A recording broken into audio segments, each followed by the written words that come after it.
that decision. And I decided that I want to have my kids at home when I became a parent. I lived here in Washington State, which has probably the most liberal home birth laws in the country.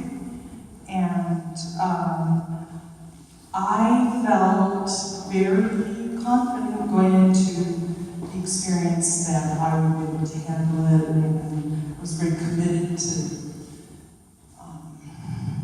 having the experience at home. It was funny because I think one of the first books I picked up when I found out I was pregnant was What to Expect When You're Expecting, which is like it's everywhere. And I was like, huh. So I picked it up and I opened it up, and one of the first things I saw was childbirth is not a test of courage. So I was like, wait, what? That goes against everything I was taught.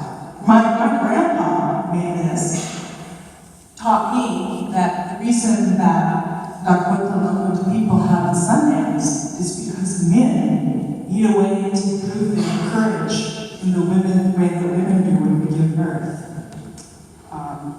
The idea that women need to be protected from pain, from difficulty, that giving birth isn't an incredible test of courage, not just for the physical trial that it is, but also because it represents the incredible leap of faith that you have to take to become a parent. It's an incredible test that will change you.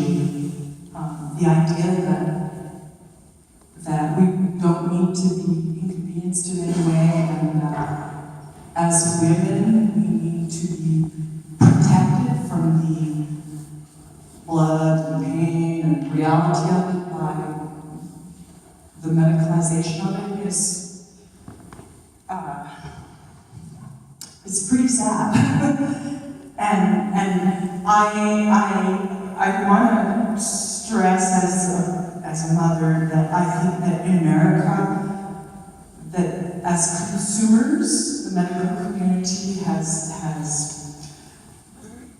they're creating more options for birth and the progress has been framed as improving consumer choices, so that the birthing experience is a consumer experience, and that's not the kind of shit I'm interested in seeing. But in much the same way that Native experience is so shaped in invisible ways by colonization, our experience as women in the medical industry is exactly the same. And just recently I was having a conversation with a friend who's a OBGYN, she's doing an internship, and I said something about Dr. Marion Sims and his legacy, and so unless you're, in the birth village, you might not know who Dr. Marion Sims is, but he's considered the father of OBGYN, and his techniques are still taught. They were perfected in the 1850s on his stable of slaves, and these were surgical techniques that were practiced on slave women without anesthesia, and he built his career around them. And in medical schools today, midwives and OBGYNs are not taught about that history. And there is just such an incredible saturation of the medical industry with the patriarchy. And it's kind of funny because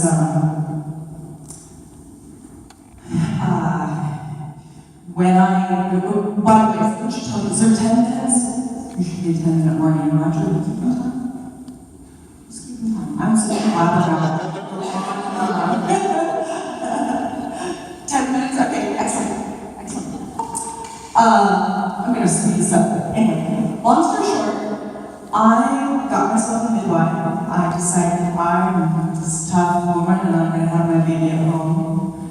And this was in 1991. I ended up, my baby was due in August. The due date came and went. Just 1 week, and then 2 weeks. And then by the 3rd week, my midwife was saying that she could no longer assist me in home birth because there are criteria that doctors are comfortable or not comfortable with. And so her backup physician decided that he was comfortable with me having my birth that I wanted if I were to go in and be induced. And long story short, this happens like a million times. I went in to be induced and ended up having a C-section for my first birth. And right now in Washington State, the C-section rate is 29%, meaning that 1 in 4 women in Washington State going to have a hospital birth have a C-section, which is absolutely associated with risks for mother and child. It's also one of the highest rates in the developed world, and there are no other countries in the world, especially all of the countries that have better neonatal mortality rates. But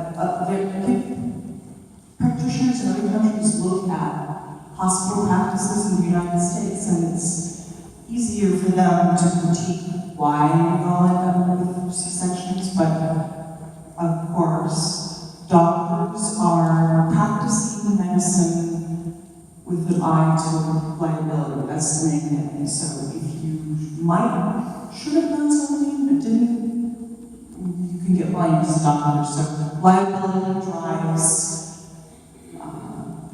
the birthing industry in the United States. And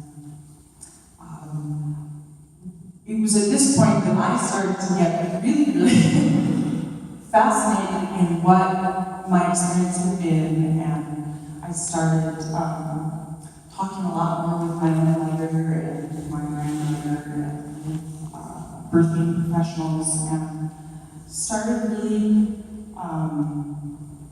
looking into how it is that women go into the hospital with one plan. That wasn't, how is it that you go into the hospital and you end up having major surgery that also, once you've had a C-section in the United States, the VBAC rate, the vaginal birth after cesarean, used to be fairly high, and in some places it isn't. It's entirely a liability decision. So in all of the other developed countries that have better than mother health rates, VBAC is the standard, and there are some small increased risks having to do with your scar being a place where the placenta can attach, and so there's issues there. But the main reason hospitals like C-sections is they can charge an awful lot of money for them. There's no incentive to avoid them, and there's every incentive to push them on moms. There's no tracking right now of data. There's no way to determine whether moms are having necessary C-sections or elective C-sections, and there's resistance in the medical community to denying mothers elective C-sections. There's such a major surgery is normalized as a way to give birth.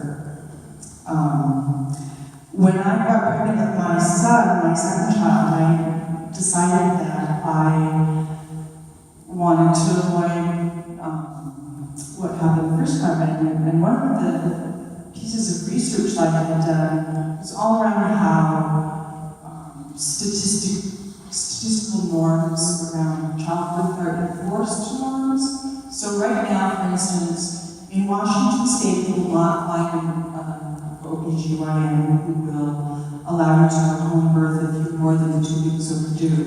And it's because, statistically, you have a greater chance of complications past that 2 weeks due date. So the thing is, though, is that in the last 30, 40 years, while this 2-week due date has been enforced, so the doctors are actually enforcing that norm, and then it's no longer a norm.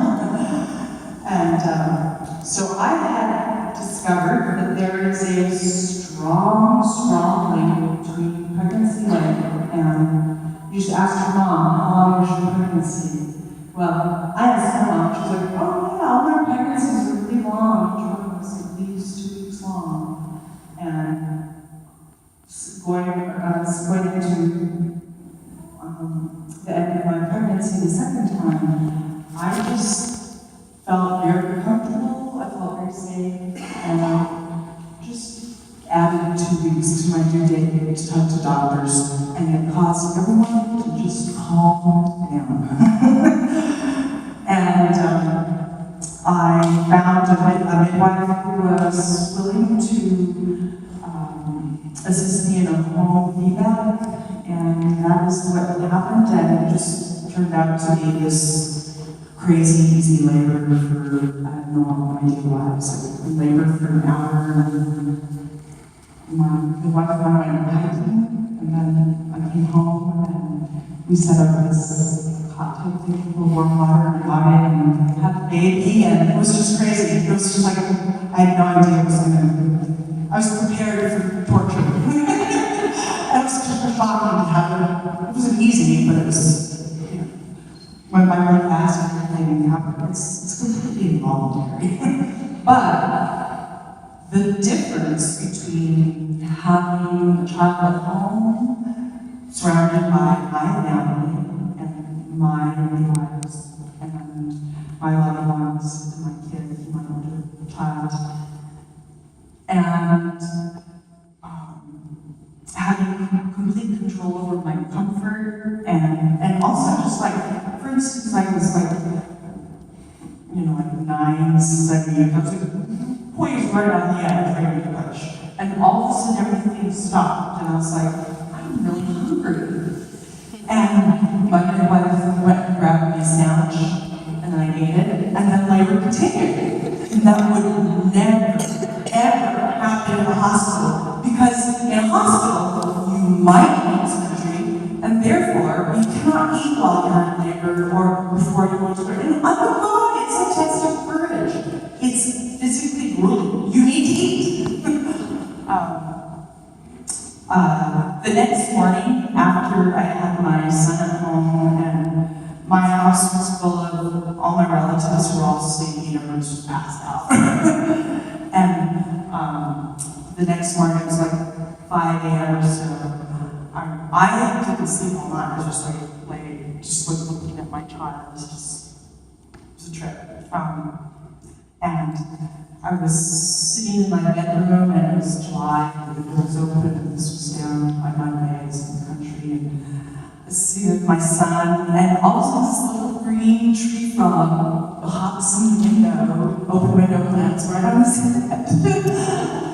And I just stayed there for maybe 60 seconds, and then just popped right back out. And it just felt like such a blessing.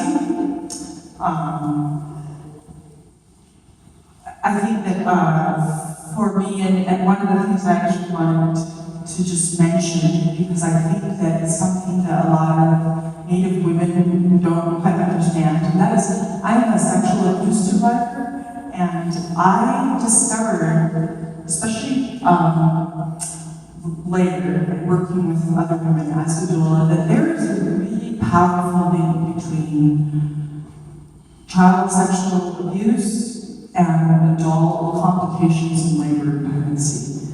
And it makes sense because we hold trauma in our bodies. Giving birth is about letting yourself be open and literally become the door to another world, a being who's coming from one world into this world. To be able to do that, to open yourself up to that kind of please surrender, is a leap of faith that trauma and past negative experiences like that can screw you up and hold you back. And I think that it takes a lot of courage for expectant Native moms to deal with that issue, and I just would put it out there that anyone who wanted to talk or be pointed to resources in Washington State, I'm happy to talk to you about that.